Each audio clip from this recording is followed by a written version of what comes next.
afternoon. Listen here, I was about to say good morning because typically Wealth Building Wednesday is broadcast at 10 a.m., but we have a new time for the new season. Welcome to season 4 of Wealth Building Wednesday. We are a production of TRHT Selma. TRHT stands for Truth, Racial Healing, and Transformation. TRHT Selma exists as a partnership between the Black Belt Community Foundation and the Selma Center for Nonviolence, Truth, and Reconciliation. I am your host, Miss Lydia Chapman. I am excited about this season premiere because we moved it up a week because there's this urgency, this sense of urgency that we have in our community about this amazing opportunity for our neighbors and friends to get involved with called the Dannon Project. And I have the privilege of having Mr. Alvin Garrett, Grammy nominated Alvin Garrett. Yes. And Dr. Pruitt, founder of the Dannon Project, on with me today. So I'm excited about this. Want to encourage everyone who is watching, look, tell a friend to tell a friend, because this is an opportunity you do not want to miss. Welcome, ladies and gentlemen. Thank you for having us. Yeah, absolutely. It is an honor and a pleasure to have you all here. Want to definitely invite you all to introduce yourselves. And I just first want to say that the program, the Dannon Project, is not just based in Selma, but we have a unique opportunity in our community in Selma, Dallas County, Alabama, because I know people are watching all across the country, not Selma, California, Selma, Alabama. Okay. So we want to invite people to participate in this program. And there is an age range, 18 to 24 are the folks that we're looking for. But I want to invite the two of you to kind of introduce yourselves. Mr. Garrett, if you could kind of share a little bit about who you are. And then Dr. Pruitt, if you don't mind sharing some things about you. Certainly. Yes. Well, I am Alvin Garrett, and many people know me from the world of entertainment. I'm a Grammy-nominated songwriter, artist. I have music out there.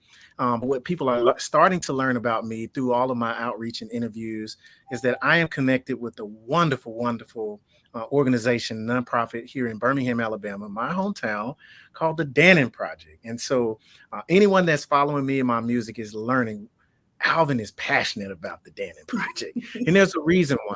I am a preacher's kid from Tuscaloosa, Alabama, and I believe that my calling in life is not just to entertain and make music, but to give back and to uplift and empower people. And the Dannon Project has been one of the most amazing experiences, organizations that I see, what I like to call it kingdom business, through everything that we do, which is to help people see themselves, help them come up with a plan and to put that plan in action, right? And so it's all about lifting people through planning, visioneering, right?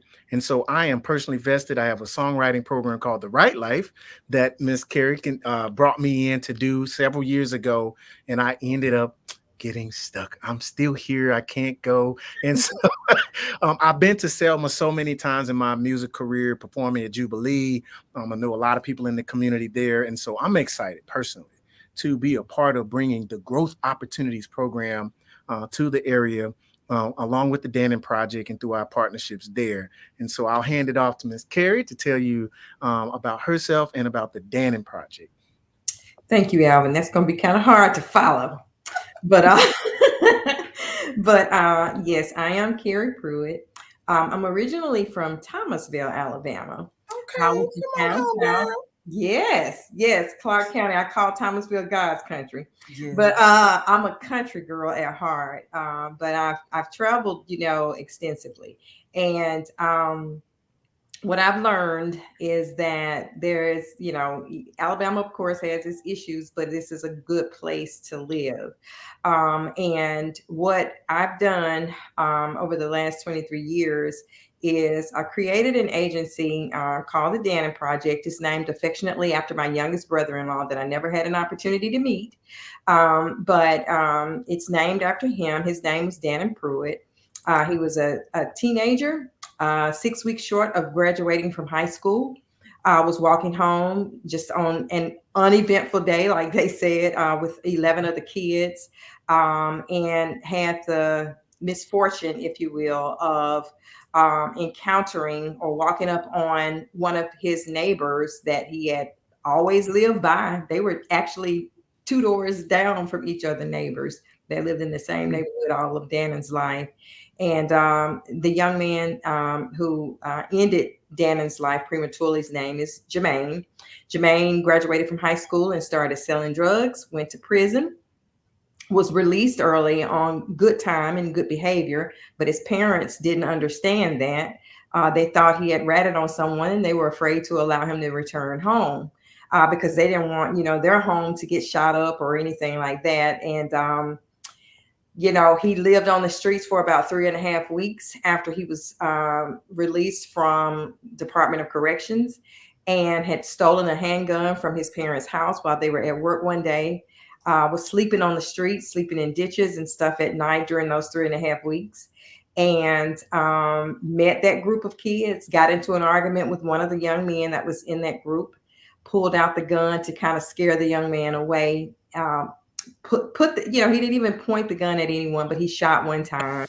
Unfortunately, the bullet ricocheted off of a building and it hit Dannon, and Dannon was the one that died that day. So I started this organization after having a conversation with Jermaine late one night, and after hearing from God that we needed something like the Dannon Project, and particularly in the state of Alabama, because we had some of the highest recidivism rates in the nation at 23 years ago. And unfortunately, we still have the unenviable task of, we still have high rates, higher than they should be.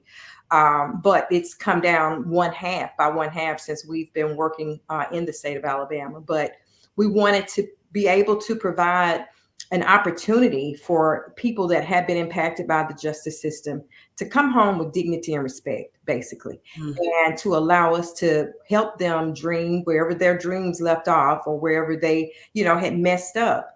We wanted to let them know that despite what they did, they were forgiven by us, basically, and that we were here to give them sometimes a second, a fifth, a 10th, a 12th, 20th chance.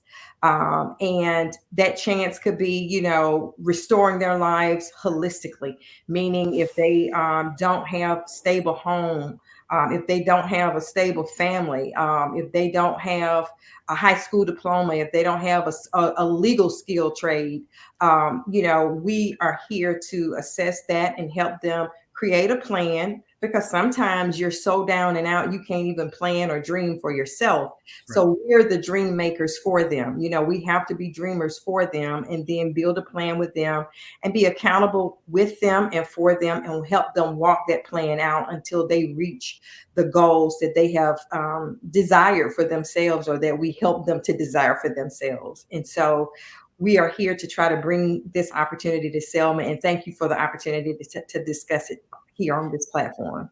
You know what? I would have been regretting it for a long time had we not opened this door to say, yeah, let's just push the premiere up. Let's make sure that we take advantage of every single opportunity that we have to help share this information. Because as you were saying, Alabama continues to struggle with having a very high recidivism rate. Thanks be to the Dannon Project and the power of the Lord. Listen, to be honest, to drive you all forward in pursuing the mission, right? So that people can have access to, like you said, the second, third, fourth, fifth chance, because chance after chance is what all of us, right? Have to give ourselves every day. And we're given that every day that we wake up. We have another chance to get it right, to get it better, to be better. A chance and a choice, two things that we get a chance to do every day that we're here. So wanted to just kind of dive into the specifics of how people can get involved. I know that you all right now with the GO, right? So that's the growth opportunities. And so we're going to go, right? Because sometimes we just have to say, let's go. That's right. That's right. So to get involved in growth opportunities, what are the things that you're looking for specifically? If I'm interested, what do I need to have? How do I know if I qualify? Well, first, this is a young adult program, and it's funded by the Department of Labor. So you have to be 18 to 24 years old. That's the first criteria. Unemployed, right? You also can have been impacted by the criminal justice system in some way. And also, you could be the child of someone that has been incarcerated. So we want to make sure people know that, because we have some people say, I've never been in trouble myself, but my parents, there's a lot of people that get enrolled in this program who just had parents who were incarcerated. So this particular program and grant covers that as well. Expel from school, right? Or have left school, diagnosed with ADHD. So there's a lot of different criteria. If you're between the ages of 18 and 24 years old, and just been at risk in some way, even without understanding all the nuances of this program, apply Right. for us to assess that eligibility. And so at dannonproject.org, if you just click apply, our system will analyze all of your answers. We say answer correctly, because this is not like applying for a job. Yes. A lot of people think that, oh, this is a job placement agency, even though that's something we do, a career placement. It doesn't work the same. So a lot of people will hide the fact that they've been in trouble with the law, or hide the fact that my parent was incarcerated. Just skip that answer altogether. Well, those are the answers that actually make you eligible for what we're doing. So we just want to encourage people who might be interested not to be dishonest. Don't be dishonest. Don't be ashamed of what you've been through. Be honest. Answer the questions on the application so that we can assess your eligibility, because we want to build that strong bridge into the Selma community. And So, and you mentioned a buzzword, the bridge, right? So you do have a local partner in the Bridge Academy. The director there is Dr. Cece Grayson. And so we learned earlier, I didn't know that the Bridge Academy was actually birthed. Her husband, Pastor Grayson, was at Subway. And eating a sandwich, and was trying to figure out how to help reduce the number of people who were on this hamster wheel of going in and out of jail or in and out of incarceration. And so the Bridge Academy was birthed out of that desire to impact the population by helping people to earn their high school diploma. And so it is an online opportunity for people to earn their high school diploma. And that's one of your key partners here in Selma, right? Yes, and has been since 2018, right? So we work with them online to make sure that anyone who needs a high school diploma, that they have a good, solid partner. So Selma has been serving Birmingham behind the scenes and all of our sites a long time. And all of our sites, Montgomery, we had a site there. We're in West Alabama, Tuscaloosa, even in Georgia, South Carolina. So they've been around working with us. So we say, let's bring this the other way. Let us come to Selma with the rest of the formula, because a high school diploma alone isn't enough to replace the gun. And so that is a part of the formula. And Ms. Carey can talk more about her beautiful model that she built, that is a holistic model that includes, court advocacy. Talk more about how you built this model to help make the person whole, because it's not just any one of these components, it's all of them working together. Yes, thank you, Alvin. So I just want to go back and say that I have to give God credit, y'all, because I knew nothing about reentry before I spoke to Jermaine that night that he called my house. So the person that actually killed Dannon is also the person that helped to inspire me to do this, right? Because I listened to him tell me what would have changed the trajectory of his life. And maybe Dannon would not have been dead. However, what I was able to show him and minister to him was Dannon was the seed that went in the ground so that we could have a harvest for God on this side. I hate that Dannon lost his life prematurely, but I just want to say I knew nothing about this. I was very ignorant when I came into this. I was one of those people that used to say people that do the crime, they ought to be able to do the time, right? Because I didn't understand about grace from God in that regard. But when God called me to do this, I sat down one night at 2:00 in the morning, and I just started writing down everything that he poured into me. And he said, listen, a job is great. It's required, because a man that don't work shouldn't eat, and the whole nine. But that's only part of restoring and repairing someone's life. So the way to rebuild a person and a community is to rebuild that person holistically from ground up, top to bottom, bottom to top, right? So we look at everything about that person. We assess every piece of their lives, right? We assess their likeliness to reoffend. So we have different batteries of assessments that we use to determine that, and they're accurate. I will tell you that. We also assess their educational needs, their backgrounds, their barriers, and we are honest with them about. We have a locator test that tells us exactly.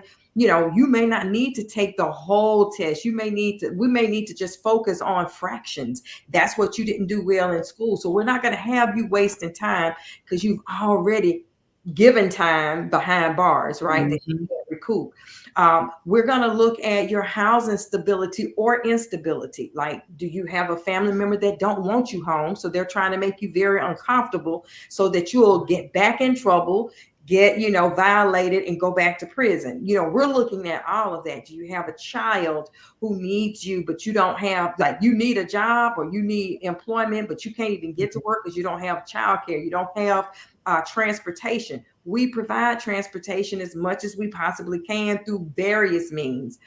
We also have a case manager that's tracking all of this. So we're looking at your occupational training needs. We assess that even down to the finite piece of data to determine, make sure that you're not selecting one, setting you up for failure about allowing you to select an occupation that the state of Alabama says you can't work, even if you're certified or trained or whatever, you can't work. So we're not even going to set you up for failure like that. We're going to tell you, hey, that is a lofty dream and we're dreaming with you. But at this moment in time, because of the laws of our state, your assessment says that it's probably best that you choose one of these three things, right? And then what we're going to do is we're going to make sure we put the resources behind you so that taxpayers' dollars are used, correctly and responsibly to train you, certify you, and then place you on a career pathway so that everything that you do from that point, our job and career development team, we're going out, we're talking to employers, building relationships with employers so that we can make sure that what you've trained for, what you've gotten your skills and acquired your skills in through our work experience program, where we're matching you with an employer so that they can kind of build some skills in you before you actually start a full-time job. We do all of those things for you so that you don't have to be concerned about that. And let's say you have like probation or parole, or you have some outstanding FTAs or something like that hanging over your head. Well, we have an entire court advocacy department that's all they do all day long. They're calling municipalities to see if you have any outstanding warrants, any fees that you owe, and they make the payment arrangements for you, because sometimes it's not that you may not have the resources, but you don't even know how to talk to the judge. You don't know how to talk to the parole officer, the probation officer, the courts, and say, hey, I'm working. I just started working, but I already owe $12,000 over here. Can y'all allow me to pay $25 a month as opposed to $250? And then I get a technical violation and go back to prison. Or they may call, the child support agency. Hey, I know. Give me some time and let me work out these payment arrangements for you. So what we do, everything is built around the concept of we're teaching men and women how to fish for themselves. We're doing it. We're demonstrating it. We're showing you how to do it. A lot of the services we have to do ourselves up front, but we're showing you also how we're building capacity in you so that when you walk away from us after we've provided all the services and you've graduated and we followed you and tracked you for 12 months, making sure that everything that we put into place for you and everything that you've achieved and accomplished, that it's actually working, that you now know how to do these things for yourself. But the beauty of that is everybody is connected to at least 6 people around them. So we've not only built capacity in you to help you, but we've built capacity in you to help those around you as well. Because chances are when you went to prison, they didn't go behind bars, but they went to prison with you as well, financially, spiritually, and emotionally.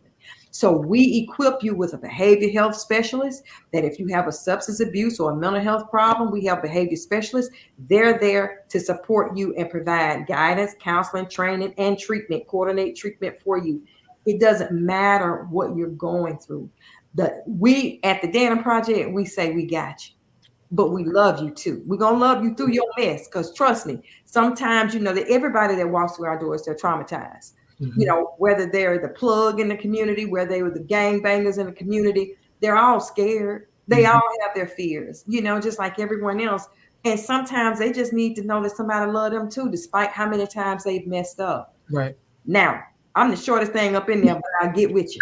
And they know I don't play with them. I love them, but I don't play with them either. I'm going to tell them the truth. And Alvin tells them all the time, hey, I'm not going to lie to you, for you, or on you. All right. Right? You're going to bring your butt up in here. This is going to be a partnership, and we're going to do this thing together. You understand? So essentially, Alvin, I hope I did okay, but that's what God gave it to me. You went deep. That's how you get it. You have to go deep. Let them know. Absolutely. And I really appreciate you for taking that deep dive, because I think it's important that community partners understand the impact and who you're trying to impact, the impact that you're having on individuals, as well as people who want to get enrolled or need more information, or if there's an auntie or a mama or grandmama, granddaddy, somebody, nephew who wants to pass it on to, to somebody, then I think that it is important that we know, get to know the people that we're connected with. And for folks who are interested in connecting with the Dannon Project, to know that you all wrap your arms around the whole person and aren't looking at individuals as just data, right? Sources of information, but making sure that people are made whole again, right? Because we are so much more than the sum total of any mistake that we've made. That's right. Man, can you imagine if there was a microscope on our lives and every single mistake was brought to life? It just so happens that some of these folks have walked into the path of law enforcement and the criminal legal or criminal justice system. And so they are so much, we are all, right? So much more than the worst mistake we've ever made. So now you talked about the importance of the Dannon Project when it comes to an individual, right? So why are programs like the Dannon Project, or why is your program beneficial to not just the individual, but to the family and the community? Alvin, do you want to take a stab at that, or do you want me to go? You go for it. You was jump at it. You go for it. Well, I want to start out by saying this, because I have to give flowers when they're due, right? So part of some of the things that I didn't mention before was restorative justice, violence intervention and prevention. I think a little bit about that. We offer that, and we want to definitely partner with you so that our participants down there can benefit from your program as well.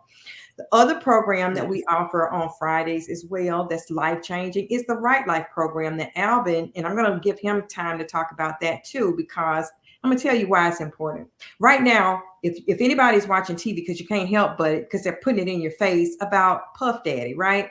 And so they're talking about all the bad things that he has done. But there's an account that a lot of our quote unquote entertainers will have to give, because the messaging in their music has been detrimental to our communities.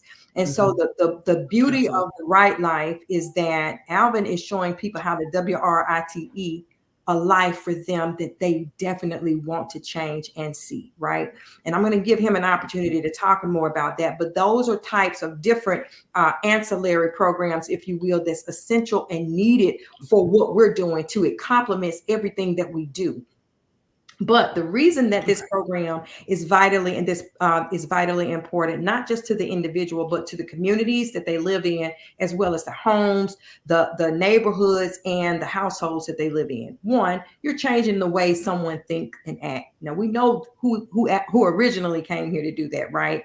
So we're challenging mindsets and behaviors. We have a class that we offer called Pathways Out of Poverty, and it doesn't just challenge them about financial, it challenges them about decisions that they make, the poverty mindset. Why would you choose to spend $385 on some tennis shoes and you're still living in the projects, or you don't have transportation to get you from one job to church or to the grocery store? So we're challenging those types of mindsets. Why are you staying up all night going to try to buy $500 tennis shoes or $1,000 purse when you don't pay for your children's books at school or lunch at school. So these are things that the Black community, we got to have some honest conversations with and amongst ourselves. We're challenging that. That's part of it. But the other thing is we're providing you with a career to be able to, not just a job, because a person would quit a job in a heartbeat, right? Because they can get another job with no problems.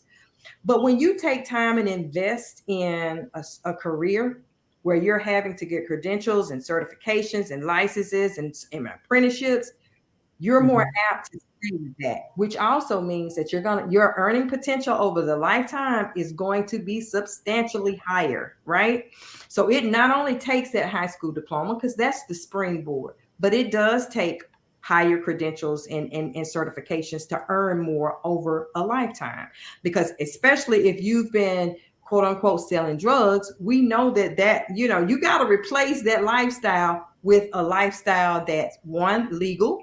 You're going to be a law-abiding tax-paying contributing member of our community if you choose to stay out of prison. And it is our desire that everyone stays out of prison, because let me tell you, if we don't plan for ourselves, this state certainly has a plan for us. They're building mega prisons for all, even our third grade babies, right? And so we want to interrupt that, not just like now, but for here and evermore. So if a third grade now has a parent, if a third grader has a parent in prison, the state of Alabama is saying, whoop, got our eyes on you, because chances are you're going to be right here where either your mom or your dad or your aunt or someone who lives with you.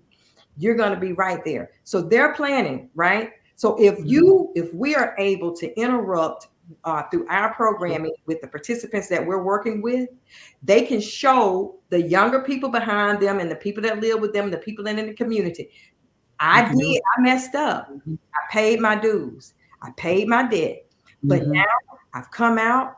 I'm clean. I'm not doing drugs. I'm not selling drugs. I'm working a legal job. I'm paying my taxes.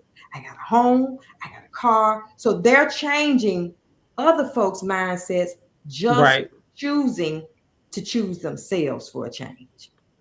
And so I'm so glad that you brought that correlation between the mega prisons and the third graders, because in the state of Alabama during COVID, while we were all at home applying for PPP loans, we were not paying attention to the legislation that was being passed in our state. And so in the state of Alabama during the same legislative year or session, there were laws passed around the reading requirements for third graders, right? Meaning that third graders have to be, now there are some things that were built in to help supplement that. Now the Black Belt, Selma, Dallas County, we are in the Black Belt of Alabama. We are not necessarily able to access things at the same rate simply because of our population. The makeup of our population, we are not, there is not a metro community, a metropolitan community in the Black Belt, but we do have elected leadership at the state school board level that is fighting hard on our behalf to make sure that we have access to the same level of care around reading. But third grade babies, if you can't read at the third grade level, you will have to remain in third grade until you get on that reading level. Now, why is this a problem? Because statistically, we've learned in this country that prisons are typically built in communities based on reading levels and academic prowess as accessed not by little Black girls, but by little Black boys. And so when you have in the same legislative session laws around third grade reading, and then 3 mega prisons were approved, same legislative session, now we got to start connecting the dots and making sure that people that we start paying attention and that we do become the interrupters of this cyclical thing that we see, this system that we see torturing families across our state and across the nation, right? So wanted to ask, and I think this may be a Mr. Garrett question. So once I call in or I click on apply now on dannonproject.org, what should I expect after I complete that application? What happens then? Well, once we receive that information, we will quickly look to see if you're eligible. And once you're eligible, someone will call you back to go Mhm. through a follow-up interview. So we will get additional information from you to determine eligibility and enrollment for that program. Once we get past that part, then that's when we do a brief orientation where we go through many of those assessments that she talked about earlier to make sure that we develop a plan for you that we will follow throughout the program. So first and foremost, apply, must be eligible, right? Once we establish eligibility, then we'll do an orientation, and then we'll get a plan in place, and then we're off to the races. Awesome. And so now, once I am, let's say I am selected to participate, I am eligible, and I start the process. What can success look like for me as a resident of Selma, Dallas County? Froze up just a second. Was that my internet? Oh, no, I I was didn't hear what asking you said. about Would you? success. What once I get enrolled, I clicked on apply now. I go through the application and enrollment process. I'm now a part of the Dannon Project and all of the things, the accoutrements, the things that come with the program. So now, what does success look like? What can success look like for me, based on what you've seen in the past? What could success look like for me in Selma, Dallas County? Ms. Carrie? Okay. All right. So it depends on the individual. The good thing about the Dannon Project is even though we personally offer 27 different career pathways, um, no two people are treated exactly alike, right? So I say, hey, everybody has a different fingerprint, right? Because everybody is unique in their own right. So what we do is success is dependent upon you. If you tell us, hey, I have a desire to be a welder, right? What we're going to do, and you don't have a high school diploma, or even if you do, we're going to meet you right where you are. We're going to build a plan for you to become that welder, but not just becoming a welder through certification and training. We're going to walk you all the way through to make sure that you're employed as a welder once you've obtained those credentials, right? But while you're going down that path, every other thing that we have assessed that is a potential barrier in your life or goal for you, we're working on those things while you're working on your certification.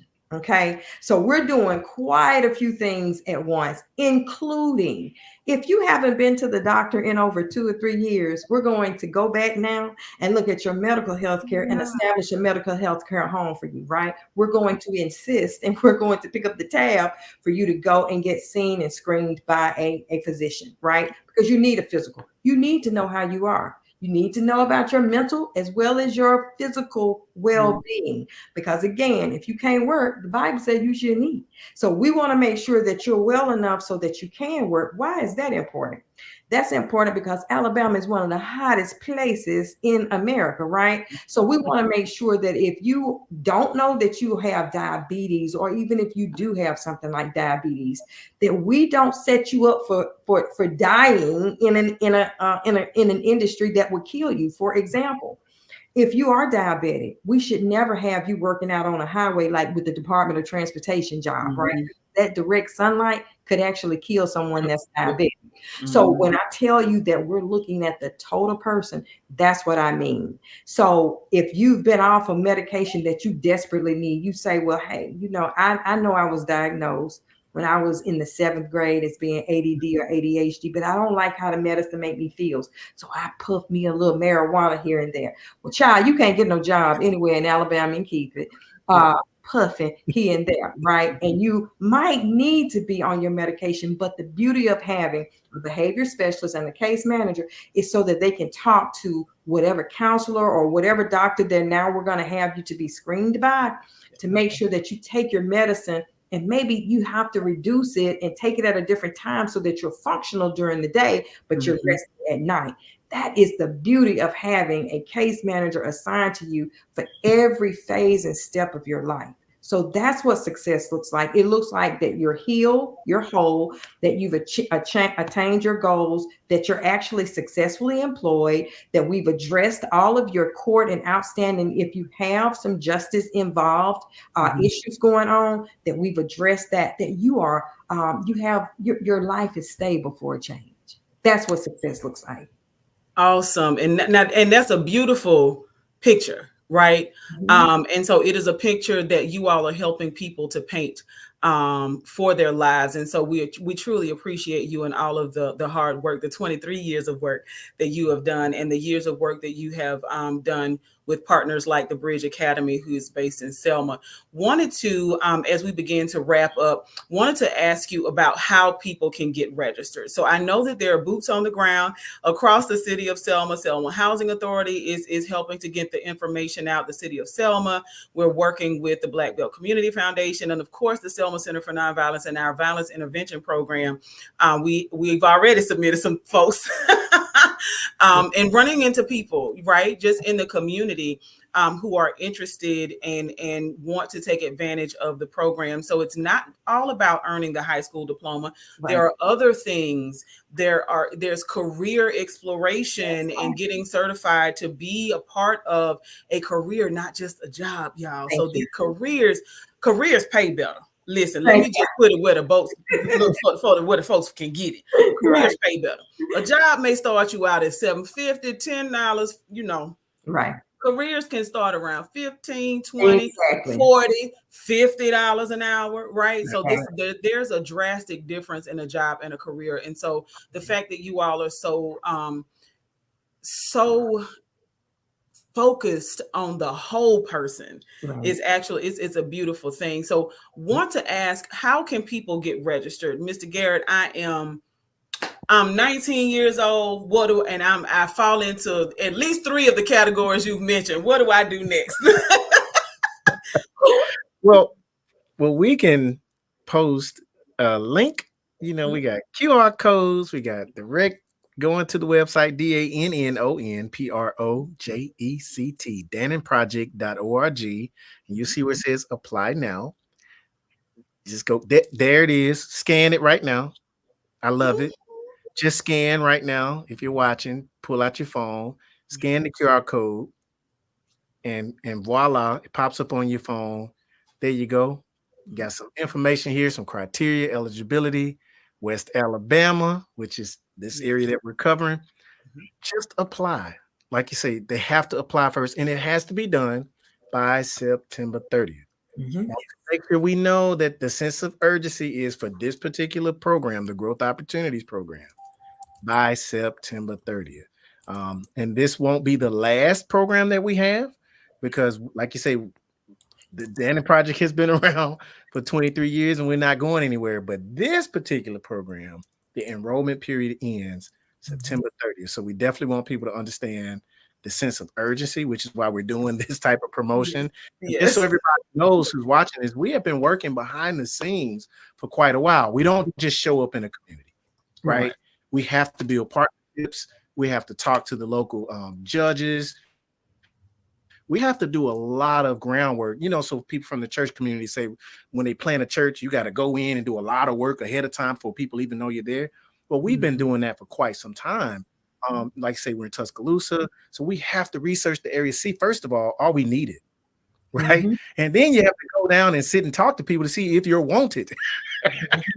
Because you can't take for granted that people are going to open their arms and say, come on in, right? So we don't want to be seen as outsiders. We want to be seen as partners, right? So that whatever we have and whatever we can bring to work with the organizations like yourself that are already in the community, where can we fill some gaps? Where can we work hand in hand with the organizations in the community that really care about the people? And we have to spend time talking behind the scenes, meeting people, making sure that these partnerships are really real and substantive, so that we don't become somebody that makes false promises or empty promises. Because a lot of people are hurt and who have felt like, you told me you were going to do this and you let me down. And so that's, like she said, we tell them, I'm not going to lie to you, I'm not going to lie on you, not going to lie for you. We're going to tell you the truth. And we try to tell everybody that we work with, we cannot do this for you. We can only do it with you, right? We cannot drag you to your redemption. We can point you to it. We can hold you accountable, but you have to choose. Like you said, a chance and a choice. And this is a chance that people have to make a choice to be a part of the Dannon Project by just simply enrolling, DannonProject.org. Yes. Just go apply. And just applying does not guarantee eligibility, but that's the first step for us to explore eligibility and move quickly for everyone who applies and who is eligible to be a part of this. And this be the first step, Yes. of many with the Yes. Dannon Project in the Selma and Dallas County community. Well, I just want to thank both of you all for taking time out to join us on our season 4 season premiere of Wealth Building Wednesday. You all have shared with us an extraordinary opportunity that I hope and pray that people get engaged, get involved. If this information is not, if you are watching right now, if you're listening in the car and you just have it on and you're not watching our faces, you didn't check out the QR code, the link has been posted in the chat throughout the conversation. Want to invite you to share this information with someone you know. If it's not relevant to you, share it with someone you know. It's nothing for us to share the information like we talked about. P. Diddy, that's everywhere. Share something to help people get their lives together, okay? Because there are some things that we have to do to establish a firm foundation, y'all. The show is called Wealth Building Wednesday. Wealth is built when the first person you can invest in is yourself. So take time out, invest in yourself, make the phone call, click on the link that says apply now when you go to dannonproject.org. Make a choice to take a chance on the Dannon Project. So we thank you so much for joining us. Want to thank all of those folks who are viewing and sharing right now for everything you're doing to help make this initiative a success in the city of Selma and across Dallas County. And until next Wednesday, want you to get out here and look, take a chance, make a choice, and build some wealth, y'all. Y'all have a great rest of your day.